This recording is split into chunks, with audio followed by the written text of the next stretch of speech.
welcome to episode 209 of the Muck Podcast. Listen in as we discuss the dark and sometimes weird true stories in American politics. I'm Tina Jaramillo. And I'm Hillary Doherty. Hi, take two. Oh, God. So, I hate computers. Yeah, computers, technology, technology's going to make your life easier. Technology's going to save the world. But technology also adds a lot of stress. Doesn't it? Mm-hmm. Especially if it doesn't work. Or freezes. So, let's do this again. All right, so we had a really amazing conversation about... Taylor Swift is going to the Super Bowl. Okay. Is going to the Super Bowl. And Taylor Trump Swift can't stand it. I don't know who the other teams are. I don't fucking care. All I know is I'm going to see Taylor Swift at the Super Bowl. I'm obsessed with this relationship. I'm obsessed with these two. I love them. I want them to get married. I want them to have babies. My whole really romantic lives is it's all riding on these two. You know? Oh my God. He's so hot. He is cute. He's so fucking hot. He is and cute. I was watching those videos of them on the field, and he's saying these like romantic things to her. Oh my God. Like giant, I'm repeating everything I already said, but that's okay. Just act like you never heard it before. I've never heard a thing. She comes over to him on the field, and she said, "I'm so proud of you." And he said, "I love you so much, it's not even funny." And I was like, ugh. Like big dummy, like so cute. Like he's so cute. I just remembered something else that I read, the other conspiracy with these two. Yeah. And it's her age. Like, women can't ever get a break, first of all. And she is beautiful. Yeah. She is talented. She's a businesswoman. She's, smart. She has empathy for people. Like, good person. A lot of celebrities, are vapid and, vain and, shitty. But she seems okay. Well, I'm sure she is those things. Yeah, but I'm sure that there's some of that. I mean, probably. We've heard some shit, but who cares? Yeah. So, I read something that she's 34? I have no idea. 34, 36, something like that. Mm-hmm. And he's like roughly around the same age. He's either like the same age, they're in their 30s. Okay. And the thing that I read was that they're like, why would he be with someone her age? Oh God! You know what? Clearly he doesn't want to get married. Clearly she can't have like this whole thing. People don't get married in their 20s anymore. They don't do that anymore. And thank God. So then mistakes they're trying to say that maybe, Ugh. Like that there's something else going on with him, and that's why he like she's a cover. Tina, please, this is the stuff that this is. You bring me the trashiest like MAGA conspiracy trolls. I can't do it. But the thing is, these are people, and it's not. I don't think it's as small a group as we think it is. You know what I mean? All I know is this: everything. If you're MAGA, everything is ruined for you. Now you can't enjoy the Super Bowl. Can you fucking believe it? Because you were saying that there's a conspiracy that this was all set into place so that she can be in the halftime show and then she can say, I endorse Joe Biden. And all this fucking dumb shit. They can't even enjoy the Super Bowl. How exhausting is this life of being MAGA? Oh Plus, my favorite thing now is to put up a clip and have them comment on it. I'm hashtagging Trump, hashtag MAGA, I hashtag everything because I want to see. I put a clip up of please, at the end of our last episode, I'm like, please, if you love women, if you support them, vote for them, do it in the voting booth. These fucking people are guys are nope. Yeah. I talked to my wife. She said I should vote for Trump. I saw that. Oh, I would never. I'm sure. Thanks for trying to manipulate. That poor woman. You're trying to manipulate us to get our vote. I'm like, all you're doing is showing everybody on Instagram in the world what a jerk you are. That you don't support women. Good for you. It doesn't hurt my feelings. Then it was believe me. So you just want to murder babies? Yeah, that's right. Yeah, that's our number one issue. We're gonna murder babies. I wish someone had murdered you.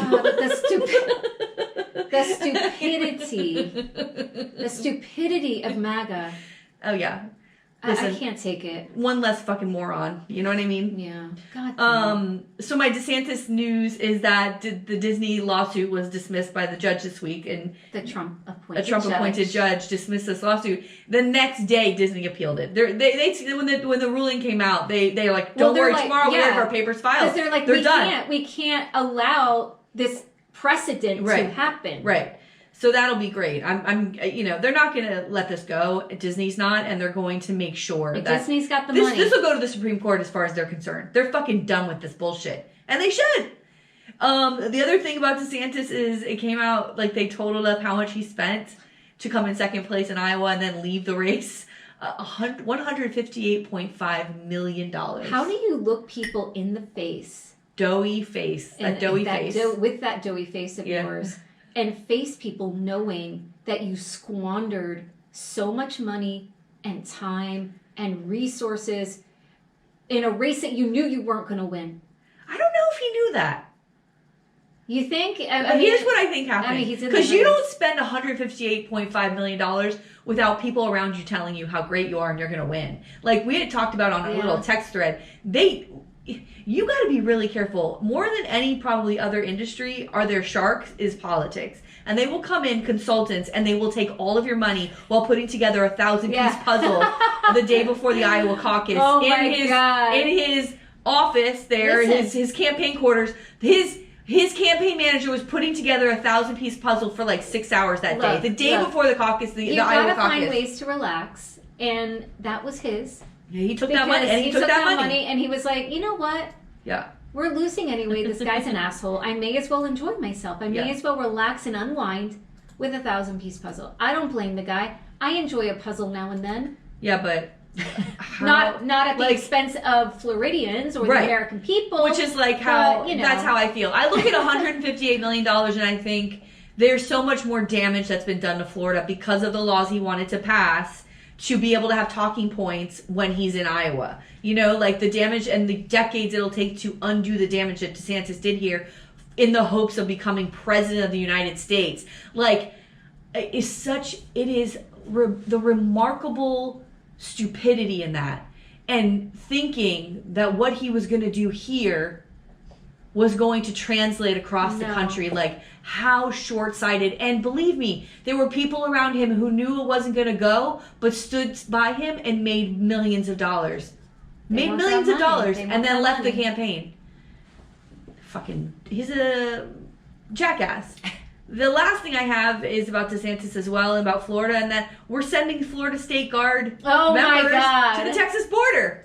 This is outrageous. Yeah. Because, and we talked about this last week, the fact that the leader of the Republican Party, that the former president of the United States is telling people not to move forward on a bill just so that he can win something and to put on this show is outrageous to me.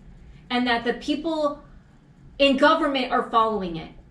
This is outrageous. Yeah. It's outrageous. And now our troops are going over there for what? I just, let Texas secede. You know what I mean? Let them have no funding. Yeah. And just watch that state. So I sent it to you and Justin, but there's a Facebook group that's like Texas secession, like whatever. They're part of the group, and somebody put a message up on the board in the Facebook group, and it said, "If we secede, will we still get our Social Security check?" Yeah. No. No. Wow.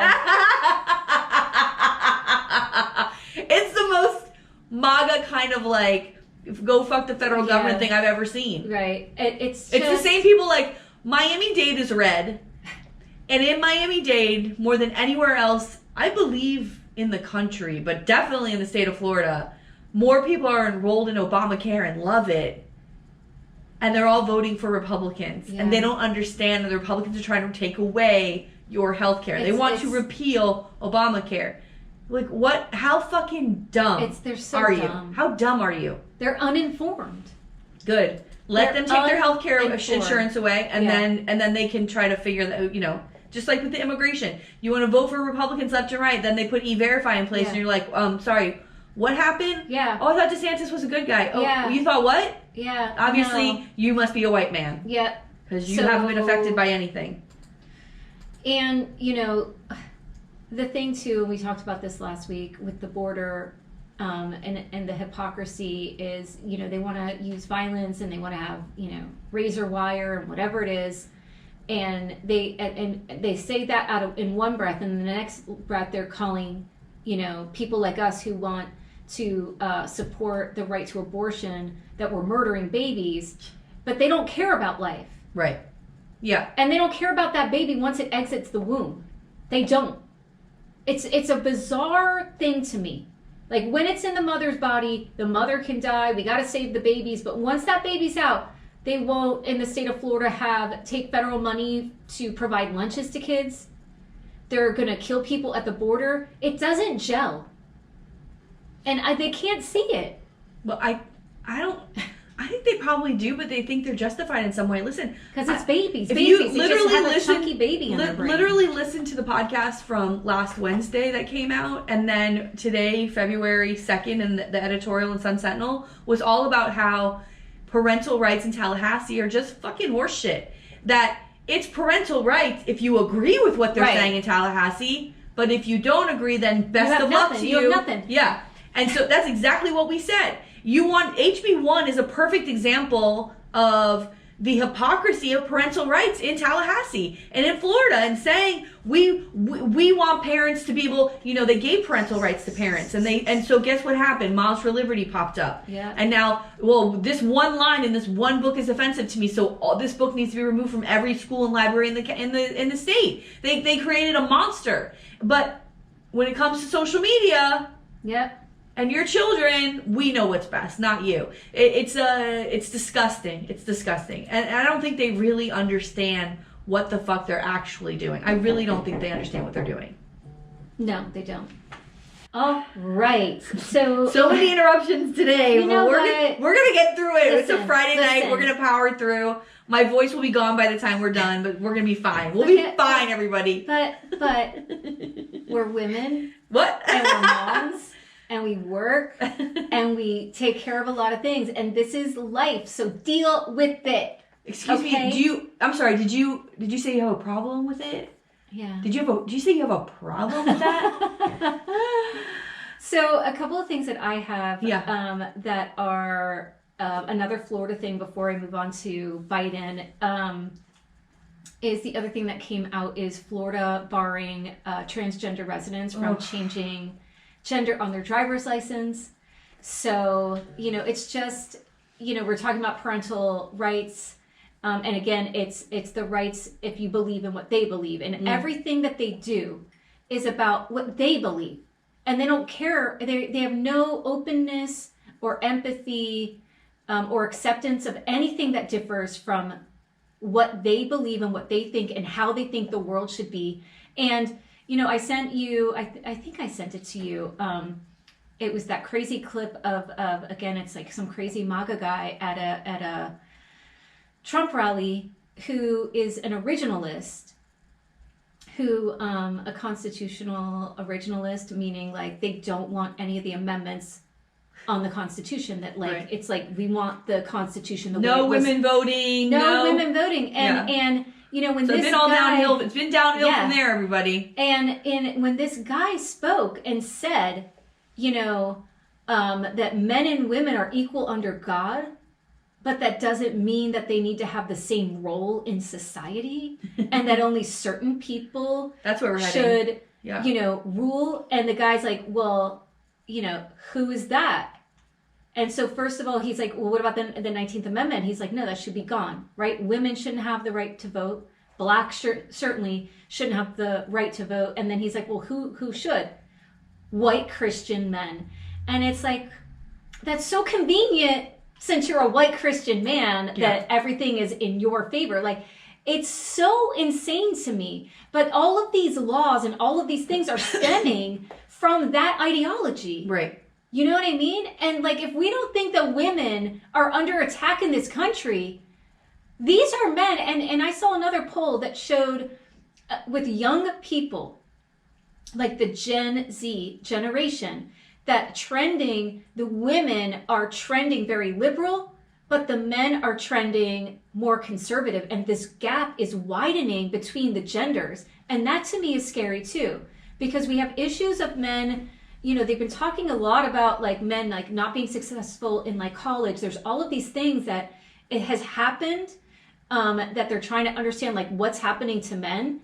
And I think it's all of this toxic bullshit that absolutely we're dealing with, but they're not dealing with it. And so their reaction is to be more and more angry towards women. If their life doesn't go the way that it's supposed to go, it's our whose fault is it? It's if somebody doesn't want to date you, what about that fucking oh my god, what about that TikTok video that I sent you? I saw it on Twitter and I sent it to you and Justin, and I was like, thank God that this is why phones are so fucking good now. This woman had gone on a date with a man. She seemed like she was in her 20s. She went to the date. He said the N-word. And she's like, bye. And she's like, time for me to leave. Gets in her car to drive home. She gets home, is about to get out of her car, and sees that he has followed her home. And she's like in her car. She keeps the door shut. She had rolled the window down. She's like, what the? She starts recording. And the phone was pointed towards the ceiling of her car. So she had it on for protection, really. And she was like, you couldn't see her and you couldn't see him. But she was just like, I feel very unsafe that you have followed me home. And he's like, well, I just really want to know, like, why can't we go out again? She's like, I just really don't think that I could date someone who says the N-word. And he's like, oh, come on, don't say it all the time. He says, do I have to call all my black friends? Oh, my God. Oh, bruh, you lost it there. And then she's like, I'm just sorry, I can't. He goes, you don't understand. This happens all the time, and then I don't hear why. So this is a man who's been rejected over and over again. He probably, and he's angry. And listen, I'm sure there's a woman out there for you. It's just not the ones that you have dated. Yeah, she's got like weird feathered blonde hair. What I don't know what her deal is. Whoever she probably she's MAGA. You just haven't met the right person at the right time. That's what happens. You got to keep trying. But if you keep getting rejected, the best thing we can do as women is tell them the truth and say, I can't date someone who says the N-word. If he doesn't, that's the truth. So now you know what that is, sir. Moving forward, figure it out. Maybe don't say that again. You know, like, it's not good for you. But he starts to scream. Home. He starts to scream. Oh, God. And she rolls the window up, and then it really happens. Then it's like, you're a fucking cunt. Yeah. I just spent $300 on dinner and drinks for you. Please. What the fuck is this? This isn't fair. Because what fair is, now you should be blowing me. Yeah. What am I going to get from this? I just spent all this money on you, and I don't get to take you home? And I don't get anything in return? That's what that is. And it's control and control and control and control and control. That's all it is. I gotta tell you, no sir. No sir. So a couple other things. One thing that upset me today was the Fani Willis scandal. I don't know what this is. Fani Willis, the prosecutor, Georgia Trump case. What happened? Well, she might have just fucked the whole case. What do you mean? It might be thrown out. Why? The one chance. Because she is having a relationship with the prosecutor. And now Trump's lawyers are like, this is unethical. But and on the same side? It doesn't matter. Like, you can't do that. Oh, come on. She hired him, right? Now it's all of this stuff. So now but when you're a lawyer, right, it's your judgment. It's all of that gets called into question. What? Yes. So now they're going to, another judge is going to decide whether or not the case can even go forward. Like, she just screwed. Just take him off the case. Take him off the case. He shouldn't have taken the job to begin with. And she, like, in a case like this, like, you got to make sure everything is goddamn perfect. And you can't, like, stay away from some guy. Like, why did you have to hire him? If this case gets thrown out... It's the dumbest thing I've ever heard. I'm going to lose my mind. It's so stupid. It's stupid. And, like, that's your business. Do what you want. But when you have a case of this magnitude on the line and you know that you're going to jeopardize it, like, come on. Yeah, it's dumb. So that pissed me off. And then Biden, a couple things. One, did you hear what he said about Trump? So he was, in a locked room talking to, trusted colleagues and basically called Trump a sick fuck. Ooh! Oh God. Oh, I just felt that in my vagina. I felt that very deep in my vagina. I love by the way, Dark Brandon is my hero. Dark Brandon. Dark Brandon is I have a crush on Dark Brandon. Out after when he puts those sunglasses on and he starts fucking tweeting shit. Let me tell you something. I love that Dark Brandon account. So yeah, people are like, oh, he's calling him a sick fuck. And you know that this has to be driving Trump crazy. Yeah, and also what drives Trump crazy is when they take those clips of him fucking things up and Nikki Haley's in the background, and there's one clip up here of Nikki Haley calling what Trump's fucking losing his mind. Then you see Trump going at the bottom. Oh my God. The ads from the Biden-Harris HQ ads with Dark Brandon are so fucking good. He is a sick fuck. And let me say something to my sweet, dark, Sleepy Joe, Uncle Joe, whatever the fuck, Grandpa Joe. Grandpa Joe! That, you know what that sounds like? It sounds like you're a host of the Muck podcast when you say stuff like that. I was gonna say. I mean, why don't you just come on here and talk about what a sick fuck he is? Yes, I thought the same thing. I go, oh, look at this little. Let me tell you something, because I was like struggling this week. I'm like, all right, I gotta find a story. And because of the reaction to our video of like, he's a rapist, I was like, you know what? I'm going to go through and look at all of the cases. I was having heart palpitations. I looked when through you them myself read one week. after one. So I'll definitely do it. But it's like, in a lot of the cases where the accusation and doesn't drops the charges, accusation. But I mean, we're talking about 3 decades and at young. Least. Of inappropriate behavior. And a lot of it is coming into the beauty pageant. Remember the coming backstage in the beauty pageant while they're changing. Inappropriate stares, inappropriate things that they're saying. It is shocking when you see it one after the other, and that's how I want to do it. I'm going to say, here's her name, this is what she said. Here's her name, this is what she said. We got to just keep fucking pounding that out at people. And the thing is, and I said this before, like, you know, Grandpa Joe does put his hands on people's shoulders, and it's kind of weird. I don't like when you said that last week. I was we don't need to do that. But you have a group of people that are like, this guy is sick, this guy's a rapist, this guy's this, and meanwhile they have someone who is a rapist. Yeah, but we don't need to say, we don't need to compare these two things, because they aren't comparable. No, they're not comparable, but what I'm saying is you have these MAGA folks who look at Biden and think that he is dangerous towards women. Meanwhile, they're kissing Trump's ass. And he's got this list of women. It doesn't make sense. I don't think that we ever need to... Listen, you know, I'm not the biggest Biden fan and like, oh, here's all the things he's done.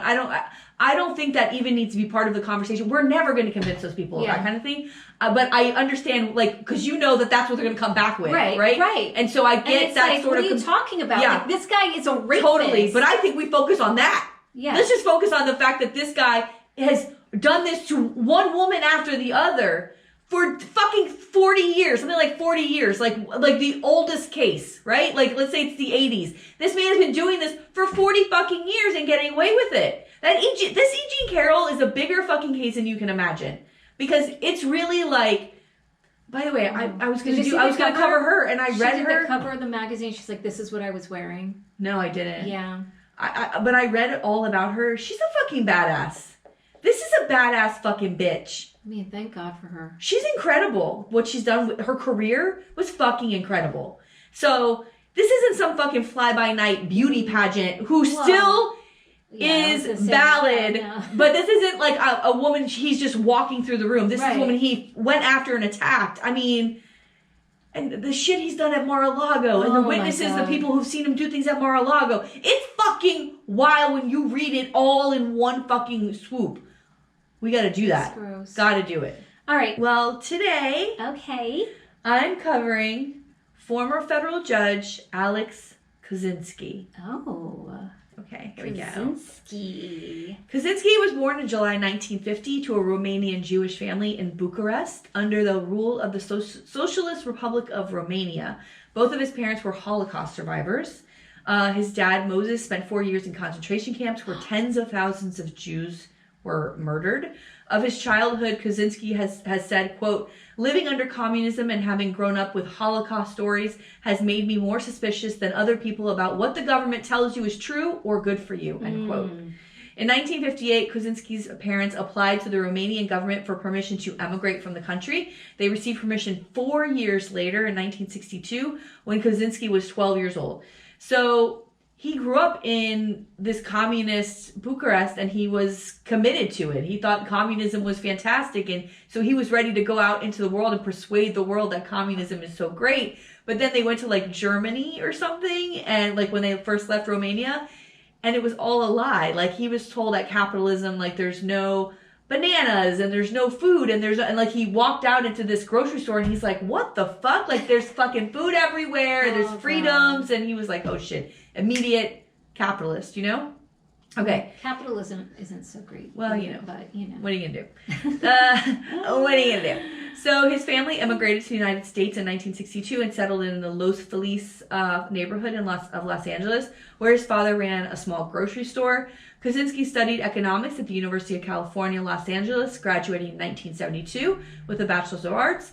He then attended the UCLA School of Law, where he was a managing editor of the UCLA Law Review. He graduated in 1975 with his Juris Doctor, ranked first in his class. After law school, Kozinski clerked for Judge, later Supreme Court Justice Anthony Kennedy, when he was a U.S. Courts of Appeals for the Ninth Circuit, and he did that from 1975 to 1976. And then he was a clerk for Chief Justice Warren Burger of the U.S. Supreme Court from 1976 to 1977. So that's a big deal. Yes, that's a big deal. Moving up. He then entered private practice, and he worked for two different law firms. And then he was the deputy legal counsel of the Office of the President-elect in Washington, D.C. from 1980 to 81 for Reagan. Wow. Yeah. Very young still, right? Wow. And then he was assistant counsel for the Office of the Counsel to the President in D.C. Throughout 1981. So Kozinski served as a trial judge for the United States Court of Claims in 1982, serving as chief of trial division that year. Kozinski was nominated by President Ronald Reagan on August 10th, 1982 to the United States Claims Court, and he was confirmed by the United States Senate in August of 1982. He served as chief judge from 82 to 85, and he was nominated by President Ronald Reagan on June 5th, 1985 to the United States Court of Appeals for the Ninth Circuit. So now he's this when he becomes a federal judge. But before the confirmation vote took place, former employees from Kozinski's time at the Office of Special Counsel warned the Senate that Kozinski was, quote, harsh, cruel, demeaning, sadistic, disingenuous, and without compassion, end quote. Sadistic. Okay? So, a little bit, we're finding out little bits, right? Sadistic is a pretty intense word. Yeah. You could be a jerk and, hard on your, people that you work with, but sadistic is something else. Yeah. What's going on there? Yeah. What does that mean? I would be like, what the hell does that mean? Yeah. But of course, he was confirmed by the Senate, 54 to 43 vote on November 7th, 1985. And at 35, he was the youngest federal appeals court judge at the time of his appointment. Wow. 35. Feels like that's so. You don't know what you're doing still at 35. Come on. I mean, he could be president, though. He could be president. He served as chief judge of the circuit from December 1st, 2007 through December 1st, 2014. Oh. In that capacity, he received, so here is another... That's a long time. Yeah. So here's a couple of cases where you start to get an idea of like, something else is happening here and why aren't there more red flags happening? So they said he was sadistic like way back in the 80s. Yeah. And he goes all the way through 2014. Yeah. Yes. That's a long time. It is a long time. But there's clues like... This is a case that he was a part of that I felt like maybe he's not a good guy. I don't know. Like, okay. So in the capacity of the chief judge of that circuit, one of the cases, he had received complaints about a Montana federal presiding judge, Richard Siebel, this judge had sent hundreds of emails disparaging women, racial minorities, and liberal politicians, to people. God. And then people were getting these emails and are like, what the fuck? Like, this is a judge, Why right? is he sending, chain emails or, group emails? He's an asshole. So one joked that President Barack Obama's birth was the product of a sexual relationship between Obama's mother and a dog. This is a federal fucking judge. Okay. So Kozinski... And he's sending this from, his judge account? Apparently. From the public, account, not from his personal account. No, I think it was from the public account. My God, what a dipshit. So Kozinski appointed a 5-judge panel to review the matter in which he was the chair, and it recommended disciplinary measures, but not removal. And the particulars of the investigation were largely kept confidential at Kozinski's initiative. So to me, I start to think, well, he's protecting this judge. Yeah. He's allowing whatever this guy was doing to be kept quiet. Why? What does that say about him? What's he doing? What's he up to? And what has he been... Yeah. Right? So then there's this trial in 2008 where he's the judge in the trial of this guy named Ira Isaacs, who was on trial for he's a pornographer, and he was on trial for federal obscenity charges for videos featuring scatology, which is like shit videos, and bestiality. Oh, no. Okay. So, of course, he's brought up on charges because that's illegal, everybody. Ew. You guys can't do that. Animals alone. And please keep the shit goes in the toilet, okay? So, he's the judge in this case, but then the Los Angeles Times reveals in an article that Kozinski himself, quote, maintained a publicly accessible website featuring sexually explicit photos and videos, end quote. Wait, the judge? The judge. And they're like, you're the judge of a pornography this guy creating pornography, and you have a site that has pornography on it. Now, somebody tipped off the Los Angeles Times. Why does he have a random website? And how do they know it belongs to him? Please, we also have to understand that he's like it's like if my mom had a website and didn't know. You know, like it's somebody who's like, he didn't know that everybody could see it. That's what he's claiming. Oh, come on. He's full of it. Tina. He just thought, like, this is my this is my private, like, what was that, live journal? But I'm keeping it in my live journal, but I got it on Oh my God, live journal! Holy shit, that's a callback, bitch. Journals on private. That is a callback.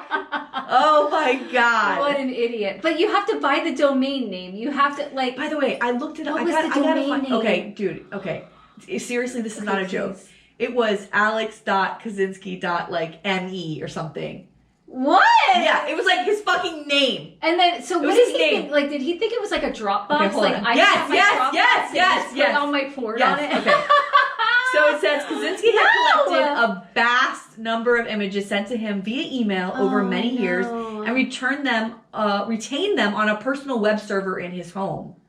Oh, this guy. Kozinski believed that only invited friends and family were able to view the image directory. Now, I'm sorry. Oh my God. If I had a fucking Google Drive of porn videos, I would not want my family or friends to have access to that. Who is this? Yes, what's he doing? Right? But he had to buy a domain name. Like, I don't understand. And you have to build the website. It is crazy. This is bonkers. So he acknowledges that he's posting the sexual content on his website. Oh God. And among the images on the site were photos of a naked woman on all fours, painted to look like cows, these women, and a video of a half-dressed man cavorting with a sexually aroused farm animal. So a donkey. Wait, a woman painted like a donkey? No, a woman painted like a cow, like moving, naked. Okay. And then also there's another video of a guy with an actual donkey, with a real donkey, and he's on the case, and he's on the bestiality case. Yeah, that's right. By the way, I gotta tell you, I consider myself. We can't kink shame people. Okay, yeah, I gotta tell you, I'm a bit of a pervert. I'm here. I'll tell you. I'll be the first one to stand up and say yes. I'm a bit of a pervert. I like it. All right, I get it. I don't like this. This is out. But bestiality? No, honey. In what fucking world does that hot? Does not make any sense to me. It doesn't. No sense at all. And it's like, and what are you doing to this poor animal? Like, leave them alone. Like, those animals don't have a God's creatures are not here for your pleasure. Decision in this. Ugh. My God. So he defended some of the adult content as funny, but conceded that other postings were inappropriate. Nonetheless, he called for an ethics investigation of himself, and he was suspended from presiding over the obscenity trial of Ira Isaacs. Why wouldn't he just say, this isn't the case for me? You know what I mean? Yeah. Well, the right thing to do is probably to do the investigation, just take himself off the case. Someone must have just been like, oh, let me Google search this guy, and bloop, this page comes up. Oh, can you imagine the first person? All I could think is that somebody knew of it and told the Los Angeles Times, don't you think it's fucked up that... Now, I have a theory of who might have reported him when we get into this, but I think that that's what happened. That isn't it fucked up that he's judging this guy for obscenity when he's fucking obscene? Yeah. Like, okay. So in July, this is like the stupidest thing I've ever heard. But how old was he? Like 50? Let's see, 2009. He was born in. And he was 85, 35. He was so born in 1950. He's 45. He's like close to 50. He's old and he's not too old. Right. He's oh not yeah, grandpa. no, yeah. And he's married. He has 3 kids. Like he went to college. I don't know. What an idiot. Well, yeah. So in July 2009, a panel headed by Judge Anthony Joseph Sirica wrote that Kozinski should have administered his web server more carefully, but that Kozinski's apology and deletion of the website, in addition to the panel's admonishment and the public dissemination of it, sufficiently ended the matter. So he's still a judge. We're still a judge. Okay. So then what happens? Guess what happens? Then Harvey Weinstein and Me Too happens, right? And now there's a huge let's not forget, there was a movement of who else is in a power position and is a fucking creep, right? And so it started to get out that he was, horrible to women that worked for him. And so in 2017, Kozinski was accused of sexual misconduct ranging from harassment to assault by more than 15 women. Former Kozinski clerk Catherine Q has described Kozinski's chambers where 3 or 4 law clerks, 1 or 2 judicial assistants, and 1 or more judicial interns typically worked at a given time as a, quote, hostile, demeaning, and persistently sexualized environment, end quote. Oh, God. An image posted on the legal gossip blog Underneath Their Robes shows a female law clerk with her arm draped around Kozinski's neck. You know what I mean? Like from behind him, like this. Like it's inappropriate. I would never be on my boss like that. No. I don't even care if it's a party. I would never be like draping myself on his on top of him. It's weird. Some former Kozinski clerks have observed that because Kozinski retired from the bench after so he retires at the end of this, but after he leaves, the first 15 women accused him of misconduct, more women started to come out. 15 or 50? 15. So they were also accusing him. Additional targets of or witnesses to Kozinski's transgressions will not be likely to speak publicly. So once those 15 came out and he retires, like no one else is going to come out. That's what they're saying, right? So here's something crazy. Guess who was one of his former clerks and like a protege of his? Can you guess who would be? A federal judge? He's a judge. He's not federal. I mean, he's a little bit higher than that. Not Thomas. No. Oh, asshole. Bro. With the Kavanaugh. Yep. Wow. Former. So he learned the ropes. Yep. He taught him the ropes. Yep. He did. His former clerk, Brett Kavanaugh, during his hearing before the Senate Judiciary Committee, taking up his nomination for the Supreme Court, received a written questions tendered to him by Senator Chris Coons about any knowledge of Kozinski's inappropriate behavior. Oh, he knew. Including his circulations of sexually explicit emails via his, what Kozinski called his Easy Rider gag list. So this was an email group that he would send all of this disgusting shit to. And was Kavanaugh on it? Well, I don't. Allegedly, maybe we don't know. They knew about it because of this happened before Kavanaugh went to those hearings. This Kozinski's out, but they knew he was connected to this guy. Yeah. And this was an email list that he would send sexually explicit and otherwise raunchy jokes to. Kavanaugh denied knowing anything about the allegations against Kozinski prior to the publication of this news article, because the Washington Post kind of blew it all up in 2017. Public allegations of Kozinski's sexual misconduct toward female lawyers and law students include, are you ready? Okay, so romance novelist Heidi Bond, who once clerked for Kozinski, accused Kozinski of calling her into his office, pulling up pornography on his computer, and asking if she thought it was photoshopped or if it aroused her sexually. Ew. When she said no, she alleged he interrogated her as to why it did not. Like, this is what groomers do, right? They start showing you pornography a little bit at a time so that you get comfortable with it, and then they start, why don't you touch my dick? This is an adult woman. This is just, I've told you before about I had an employer who, would pull stunts like this, and there's just no sense of boundary with people like this. Like, they just think that they are entitled to your time and to you in this way. I mean, it's a power move too, don't you think? I don't know. Of like, look at what I can show you. This is so fucking inappropriate. Has nothing to do with work. Has nothing to do with work. I mean, I remember I had a drunken voicemail that was like, the things that were said on that voicemail. God, and then there was another employee who was a secretary that like called and was like, hey. Oh, right. Disregard. You know, like, they have people that will cover it up for them, that will try to make you feel like, oh, this is no big deal. Like, this is just how he gets. Yeah. And like, which is another way how they're able to continue doing it. With it. Yeah. So a former Kozinski clerk said Kozinski in his chambers showed her a quote, open-legged image of a male figure that was naked. Ew. Unquote. One recent law student at the University of Montana said Kozinski at a 2016 reception pressed his finger into the side of her breast, which was covered by her clothes, and moved it with some deliberateness to the center, purporting to be pushing aside her lapel to fully see her name tag. Ugh. A lawyer said, quote, Kozinski approached her when she was alone in a room at a legal community event around 2008 in a downtown Los Angeles event, and with no warning gave her a bear hug and kissed her on the lips, end quote. Which is another thing I saw about Trump. Remember I was saying to all these people, a lot of it was the kiss, coming in for a kiss, is demanding a kiss. Nobody wants to kiss you. Cornering women for a kiss. Ugh. University of California at Irvine law professor Leah Littman said at a 2017 dinner, Kozinski pinched her and joked that he had just had sex with his wife, and she or others at the table would be happy to know it still works, end quote. Nobody cares. Nobody wants to know about the status of your dick and how hard it can get. Ew. Former U.S. Court of Federal Claims Judge Christine Odell Cook Miller, 73 at the time, said that, quote, at the time when she said this, that around early 1986, said Kozinski grabbed and squeezed each of her breasts as the two drove back from an event in Baltimore in the mid-1980s after she had told him she did not want to stop at a motel and have sex, end quote.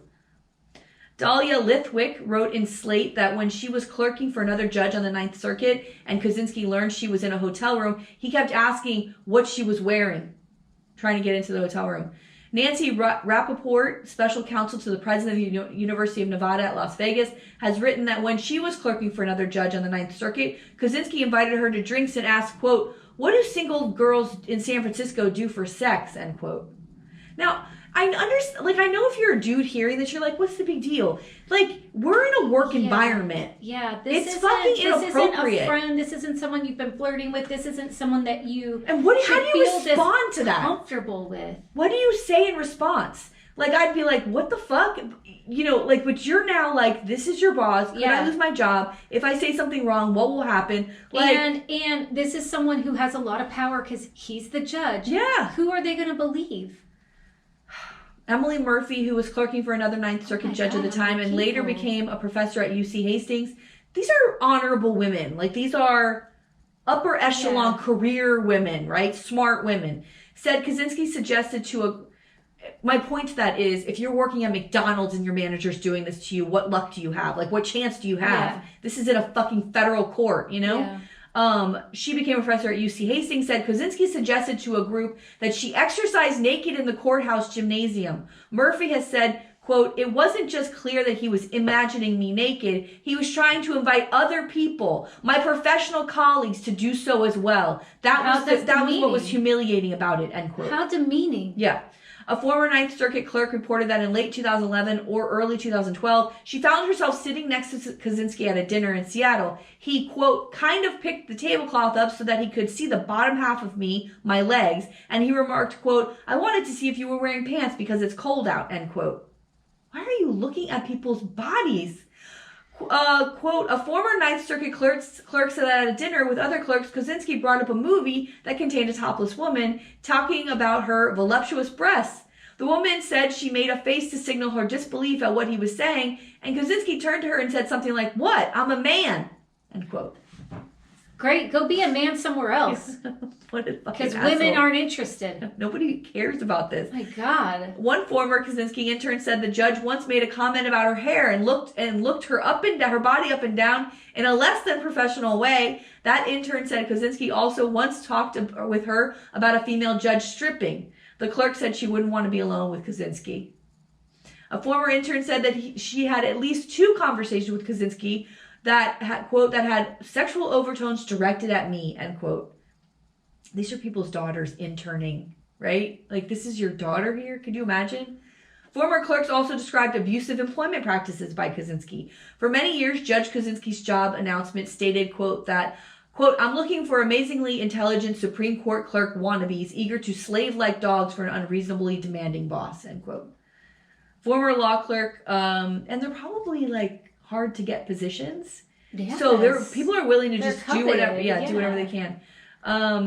Former law clerk, again, Heidi Bond described how Kozinski forbade her from reading romance novels during her dinner break. The judge asserted, quote, I control what you read, what you write, what you eat. You don't sleep if I say so. You don't shit unless I say so. Do you understand? End quote. Bond also described interactions consistent with cycles of abuse. She said, quote, this sort of diatribe was a regular occurrence. The judge had incredibly high standards, and when we failed to meet them, we were raked over the coals. I do not think a week passed without at least one such outburst. During bad times, they were a daily occurrence. He also had an innate sense of when he'd gone too far. After he demonstrated that he had forgiven me for the misplaced comma or misspelled word that gave rise to his outburst, he would go up to me and say, quote, Heidi, honey, he would ask, do you still love me? There was only one answer. To say no would be to invite the tempest a second time. Yes, Judge, I would say, of course I still love you. He'd kiss my cheek and I would kiss his, end quote. Ugh.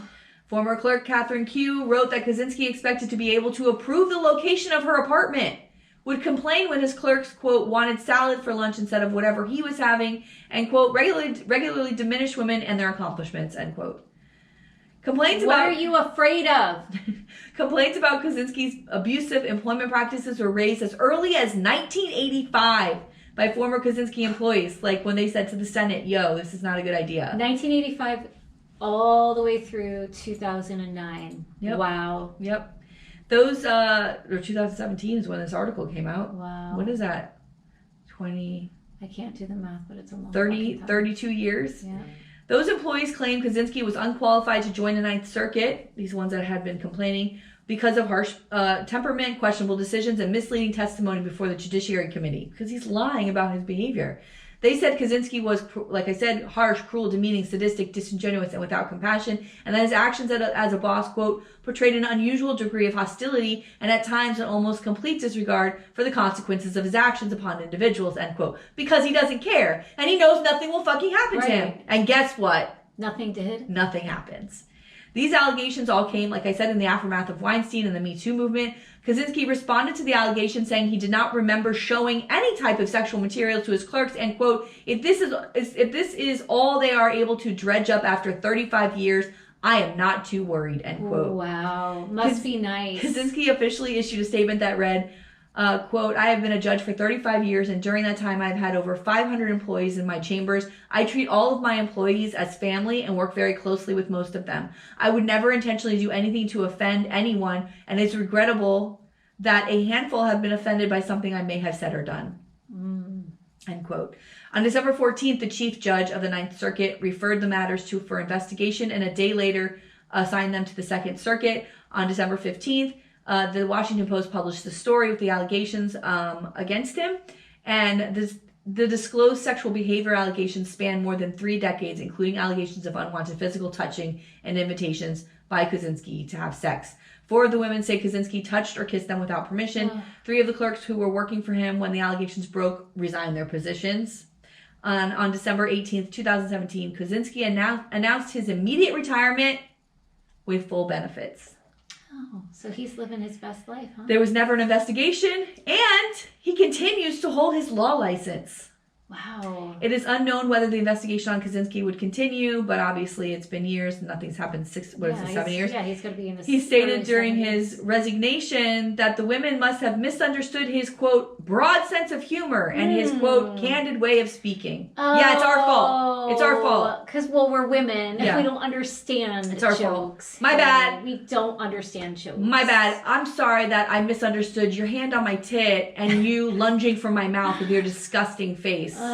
Sorry, dude. Sorry. Yeah. My bad. Upon his retirement, many news sources characterized him as a libertarian and a writer of colorful opinions. Oh, God. So this is how we write about his retirement, by the way. Not the fact that he had to retire because there's sexual allegations against him. In 2019, Kozinski was back in front of the court as a practitioner. He's still practicing law. Well, who's hiring him? This case was something about a song. You know, like somebody had said there was a song that had part of... oh God, I forgot what song. Like copyright, yeah. But there was, I forgot. It was a very specific case that you would know, and I can't remember what it is. But guess what else? In July of 2022, Trump hired Kozinski to be part of his legal team that was suing Twitter when he got banned from Twitter. He hired lawyers, and Kozinski was one of the lawyers that he hired. Well, of course. Birds of a feather. I was just going to say birds of a feather. Birds of a feather. Yes, that's the name of this episode. That's the name of this episode. Unbelievable. And that is Alex Kozinski. Ugh, scumbag. Dude. I'm sick of these men. But also, like, what's this sexual stuff that's happening? What is going on? It's just power, power, power, power, power, power. They just want power. They want control. They want to feel like they're like this big, strong man that can control everything around them. And women should be falling, at his feet. You know what I mean? Yeah. It's gross. These are also like the type of judges that are like, they're ruling on cases like the Trump stuff, and like, this is the kind of character, like, I mean, it's the same thing with like doctors or lawyers, whatever, like they're human beings. Yeah. Who have flaws, And thank God for Me Too, because this guy, people have been complaining. Somebody risked their law career to go in front of the Senate and complain about this guy, knowing they're risking being hired somewhere else. And you don't even take that into consideration and allow him to go be a chief judge in a circuit court for 30 fucking years? Are you kidding? Wow. I just feel like no matter how far ahead women get, we're still just objects, right? I mean, even, we're talking about Taylor Swift earlier, like she's not respected for all the things that she has accomplished. She's not respected because she's a woman. Like if it was a guy and this was, women's soccer or something, and it was some, famous male singer, we would not be hearing the same kind of shit that we're hearing. Absolutely. People wouldn't be pissed off that he was showing up at the games. It would be like, wow, look how supportive this guy is. Yeah. And he would get so many accolades for being a supportive, caring dude, but she can't have that. And I read something today that was it was about Groundhog's Day. And it was a news station did an experiment where for a week, all of the male newscasters wore the same exact outfit because, Groundhog's Day is like the repetition, right? Yeah. So every day, the two main, I think it was the weather guy and like the main broadcast guy in the same exact suit, tie, shirt, everything. Nobody notices. But the next week, yeah, it's like 3 of the women wearing the same exact outfit every week, and 0 emails came in about the men. And it was just flooded with emails about the women. And it's 2024. So when people say, like, oh, women aren't objectified and we don't treat women that way, it's bullshit. It's bullshit.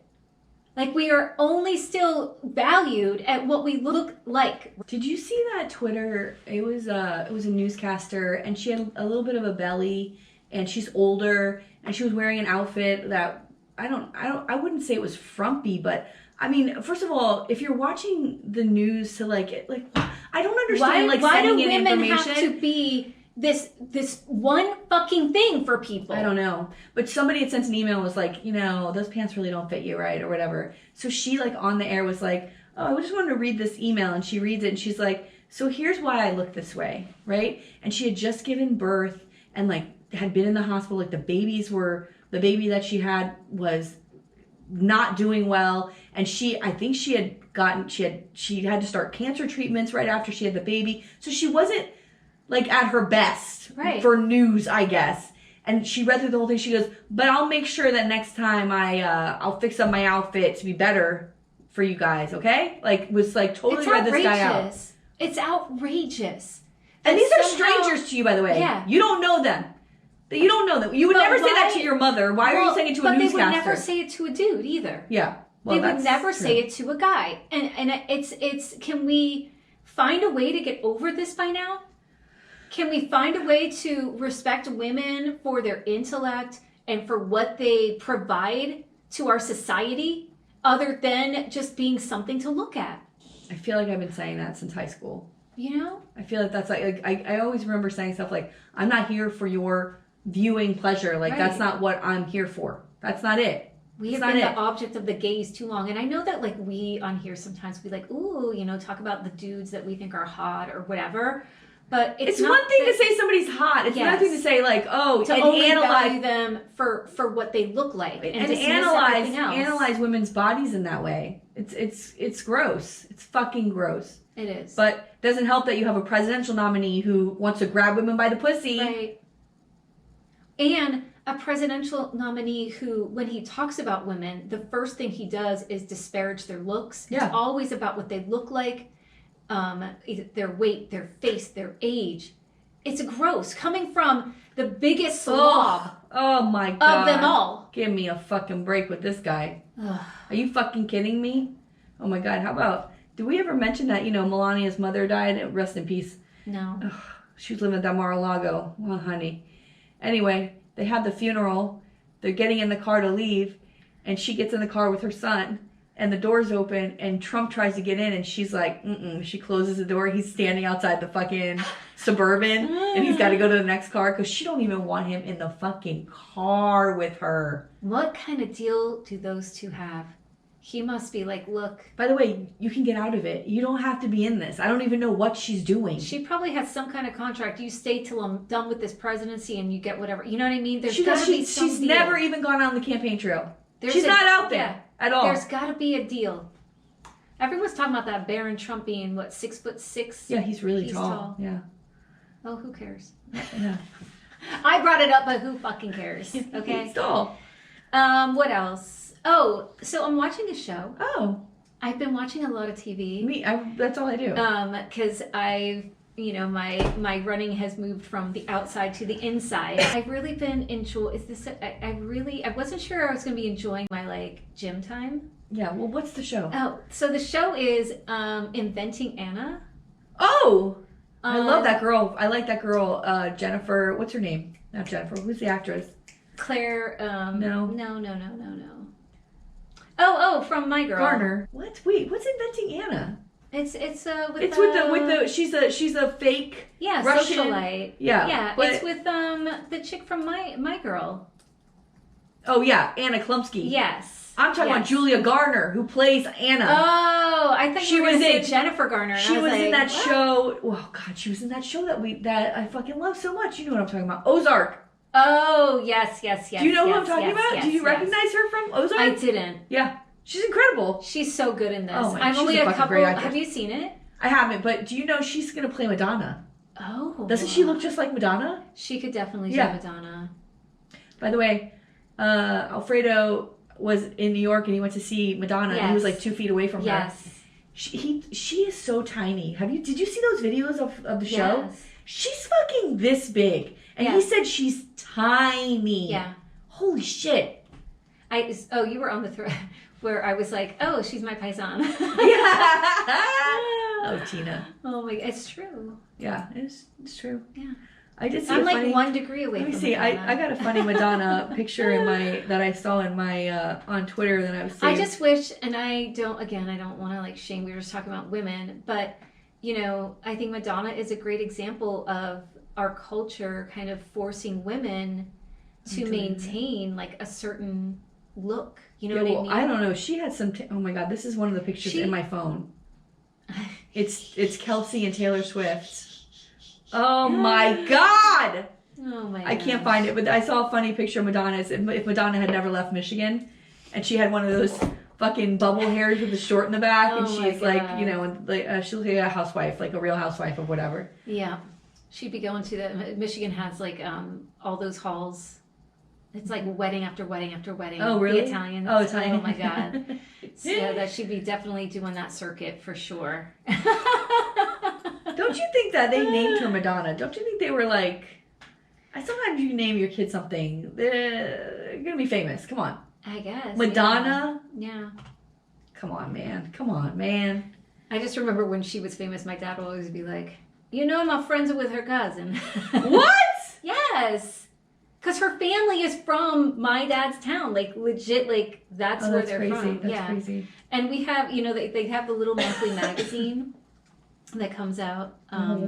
It's like Una Mesa and Bachand. And it's just like the happenings of all, you know, my dad was just, his little Prosebia was just in there in the latest issue. And, you know, I send a picture of the kids, like whatever. So they're in there sometimes for like certain events or whatever. And I think we still have it. It was like in the 80s at like the height of Madonna. She went there and the town went wild. Like they like holy shit. Yeah, and like so like in that magazine was like a whole spread of like her visit and wow, like yeah, like that's they cool. were so excited about it. Of course. So but then we also have Pompeo and we also have potentially DeSantis and God. Who's the other one? So you know, I looked at my dual citizenship with Italy. And it's through my grandmother. Yeah. Which you could is not good. Oh. Yeah. They have a whole law, like a whole rule that it's got to be through the dude. Yeah. Like a man, a masculine line. Yeah. And I was like, so, Italy, do better. Well, you can appeal to the whatever court and say, but it's my great grandmother was born there. Oh. It's like too far back. So my issue is in Italy they don't like married names. So for me, well, one, when I looked into it, I told you like that I tried to get on the wait list for the consulate here, and you can't even go on the wait list because the wait list is so long that they're like, we're not even doing anyone else. Like it's years. Wow. My cousin this month is going and he's been waiting almost 3 years. Wow. Yeah, to even get an appointment. Yeah. And then you go to the appointment and then they tell you, oh, you might need this paper, and then you gotta wait another, forever. Oh my God. Or you can go like directly through Italy. But the one issue is I wish I would have known, because I changed my name when I got married. And it's very, very complicated if you have a name change. Like, and sometimes they won't even do it because like they don't like all the different paperwork. They want like your birth certificate, your everything, your passport has to be. But you would just show them your marriage certificate. Apparently it's like a whole like it adds everything to be so complicated. Yeah. So I was looking into it and it's like thousands of dollars if you want to try to bypass that line and go through like an organization. I think it was like when I looked it's between $7,000 and $10,000 for me and my kids if we go through like an organization and they do it and I don't have to go wait. Yeah. And then my cousin was like, well, you can go to the town. For me, it would be Sulmona, which is like the biggest town, like outside of my dad's little town. And you can like get a judge and a lawyer and do it straight there in Italy. So I'm like, well, that would cost less than $7,000 and then I go to Italy. Yeah. Oh, so that might be the way to do it. Yes. So I don't think we're going to go this year, but we might go next year. And if we do that, I'm going to like just try to hire a lawyer there and do it there. That sounds good. Like my paperwork ready to go. Yeah. I don't know.